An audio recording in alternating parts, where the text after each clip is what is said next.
We saw that NetherRealm went on ahead and put Melina and MK11. The community had been asking for a long time. I mean, they were just relentless in their efforts of asking for Melina in the game, and it didn't seem like NetherRealm was planning on putting her in the game. Should developers stick to their guns and doing what it is that they want to do, the vision that they have for their games, or should they just listen to what the community is saying for what they want into the game? Because a lot of times people will be like, "Hey, if you just listen to us, we'll tell you what makes the game great." But at the same time, are you stalling their innovation for what it is that they want to do? I think it comes out you got to play like two sides to a sense because it's like you can get yourself into a point where developers like they make a game and now nobody likes what's in the game. Nobody likes the content. And then it's like, well, this is the game we made, but then people are like, well, this is what we would like to see. And I mean, at the same time, if it's your creative property, you should have the freedom to be able to try to put into it what you want to and make it how you want to. But at the same time, is a difference if because people are putting money into it. So if nobody's paying for it, you be like, hey, look, we did this like we wanted. We got these characters in. This is gameplay mechanics. This is how it's gonna be. But now you got people paying $60 for a game, and if they get it, and it's like, okay, what is this? At least make the game. At least make it something that's like worth you spending the money on. The fact that Melina, I don't know if Melina came to the game because all the 3 billion Melina players were like crying out for Melina, or because they were just planning on putting her in the game anyway. I feel like it might have been a little mix of both because when Melina was in the game originally, like everybody was like, "Where's Melina? We've got Jay, we've got Katana, and where's the other ninja female?" Like, so I think it was a combination of two: the fact that it was such an outcry for her, and also they were probably just planning on putting in the game anyway. Rain as well. I think Rain. A lot of people wanted Rain in the game, but I don't think the outcry for Rain was nowhere near what it was for Melina. Like people were like, if you don't put Melina in the game, I'll go eat a Big Mac in 2 seconds. It's like crazy stuff. I'm just like, I mean, she's cool, but it's like, I didn't think Melina. It's like I didn't think people like Melina that much. Like, she alright, but I like Katana better. Like she got the fans. Her face looked better. Like she's a human, you know. But I definitely think nowadays we're in an interesting time because nowadays access to getting in contact with people. I mean, normally if you go into somebody's DM, like a developer's DM, they probably won't message you, but people see stuff on the internet. Like somebody posts something, the developer just might see it. Ed Boon just might see somebody like, hey, I want this person in the game. A long time ago, I know he probably never see it, but I tweeted Ed Boon like, hey, if you put Neo in Injustice, man, look, you got my money, man. Neo from the Matrix in Injustice, man, please. I don't even know if he ever saw it, but I was hoping he would, man. And then Sonic Fox had made a tweet about that a while after.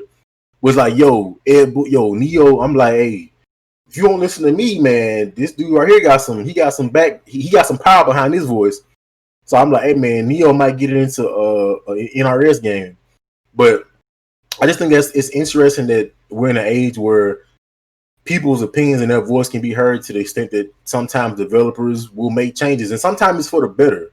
Like if there's something in the game that's obviously wrong, and the people that are paying money for it are actually suggesting things, like I think you should take it into consideration. Like, hey, a lot of people have made an outcry about this. Let's change this.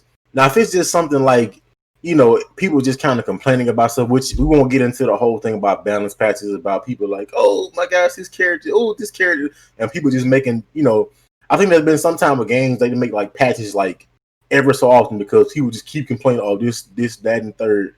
But I do think it's kind of a cool thing that you can have your voice heard, like, okay, we're gonna put this into the game. But at the same time, I do like to see what the original intent of the developers are. Like, this is what they meant to make, and this is what they gave to us. Now, if they feel like they need to make changes from what we say and what the consumers want, if they want to do that, that's up to them. But I just think it's interesting that back in the day, this would never happen like Street Fighter 2. Like Street Fighter 2, Street Fighter 2. It was no, hey man, where's Billy Bob? Hey, he gonna be in the next one because he ain't coming to this one. So yeah, I kind of about like the original intent. Yeah, I kind of agree with that. I feel like in terms of fighting games, you kind of have to do it by a case by case basis. I think I don't think there's there has to be like I guess a kind of balance between the nostalgia and the original intent of the developer.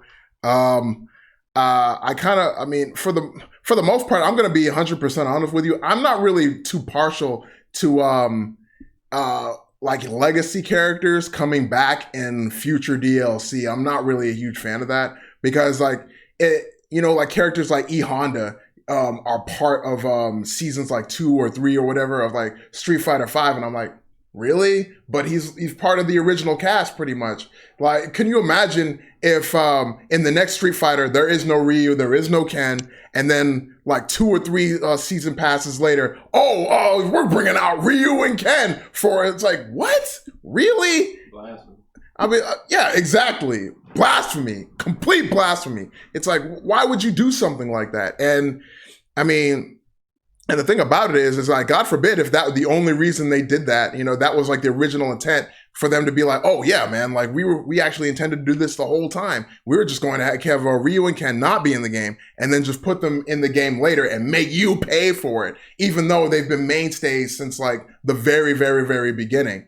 And, but then there's also the case of, like the nostalgia, right? Like you have a character that's everybody wants in the game and they haven't been in the game in a while. They might not be part of the main cast, like the original core cast. And it's like, hey man, you need to put that character in the game. And then they put him in the game. And sometimes the unfortunate thing is sometimes that can go either way. Either they can be like, well, there's 1 of 3 ways, right? Either one, they're super busted. They're either super busted, they're super weak and completely underpowered. Everybody hates them, or they're okay. There's like they're adequate. Like there's like, I mean, he's all right. I mean, but let's be honest. If they're adequate, they might as well be put in the bad category. You can't necessarily, you know what I mean? If they're adequate characters, you might as well just throw them in the bad category because they're not Ken or Ryu or anything like that. So forget it, man. They suck.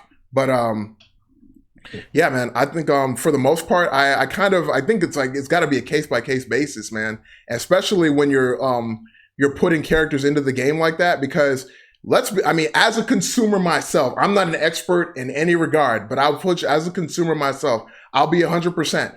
We do not 100% know what we want. We think we know what we want all the time, and we'll loudly proclaim that we know exactly what we want. And then when we get it, we're kind of like, oh, well, that's not exactly what I wanted. But then they'll be like, well, this is exactly what you wanted. Yeah, I mean, it's not exactly what I had in my head when I was saying that I wanted this thing. Just do it over. Just do it over. So, I mean, like there has to be a balance. You can't always go one way or the other. There has to be some sort of balance. Luckily, we're in the era where, saying we have Billy Bob in the game, and then you put Billy Bob in the game and Billy Bob is either busted or super weak, and you can kind of like be like, all right, kind of tweak that character until, most people are satisfied, because not everybody's going to be satisfied. So you can have like a character like Leroy put in the game and then have him be 6 out of top 8 at Evo Japan, and then tweak him a little bit, and then he's slightly less busted than he was, but not as many people are mad about it. So it's a case by case basis, and basically like you just gotta be careful. I mean, luckily we're in an era where people have erasers, like basically digital erasers, so you can like erase it, or digital whiteout where you can paste over that and then make something new, and then try to tweak it as many times as possible to get close as possible to what the consumers think they want. So Yeah, with this topic, when I thought about it the first time, with the Molina topic in particular, it kind of had me thinking. Like I've noticed that the general consensus for MK11, especially among like all MK players, I think whether casual or competitive, is that it's a little bit lacking something. It's kind of lacking a special sauce, a kind of a je ne sais quoi, so to speak, that kind of makes everyone hype all the time, bringing that interest and hope and everything. And that's when I got to thinking, like, they made these changes. You could tell how they developed again. They made these changes to be more competitive in one way. They try to kind of be casual, friendly with the fatal blow system and these different mechanics, and it's hit and miss. And when it comes to this topic specifically, I think that it has to be, they kind of have to read the room a little bit. If they push out, they should push out what they think their vision is, because they're the developers at the end of the day. They spend a lot of time, a lot of money, a lot of effort into the game.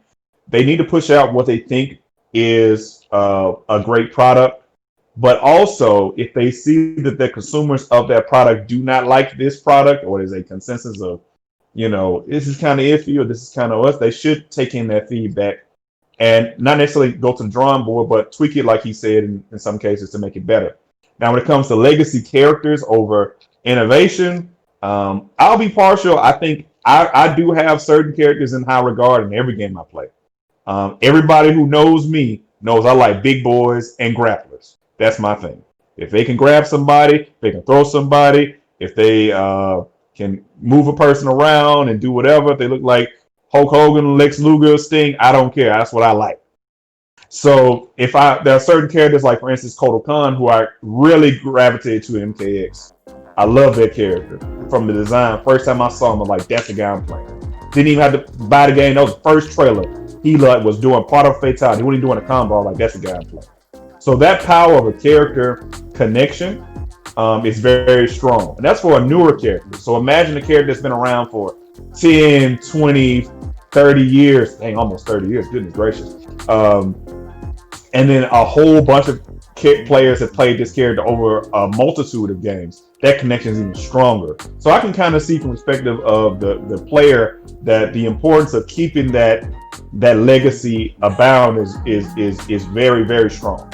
But from the creator's perspective, I know at certain points they want to innovate and change things. Like for instance, when you spoke about how much you love Ferritor, well, if old school MK fans had their way, there wouldn't be no Ferritor because they only keep the old school characters. There would be an opportunity to there'd be no way for them to like bring in these new concepts and new ideas if we focus solely on nostalgia and what brought us to the game in the first place. Because at the end of the day, I mean, we do connect to characters, but we should also connect to the story, the landscape, and the elements of the game that brought it together as well. So like you said, it's not an easy balance, but I just think specifically that developers kind of have to read the room a little bit. If they get one game where there's a lot of hype and a lot of interest, and there's certain information they take in to create their next game, they should notice the trends of what players really don't like and don't bring those things back. That's all I have to say about that.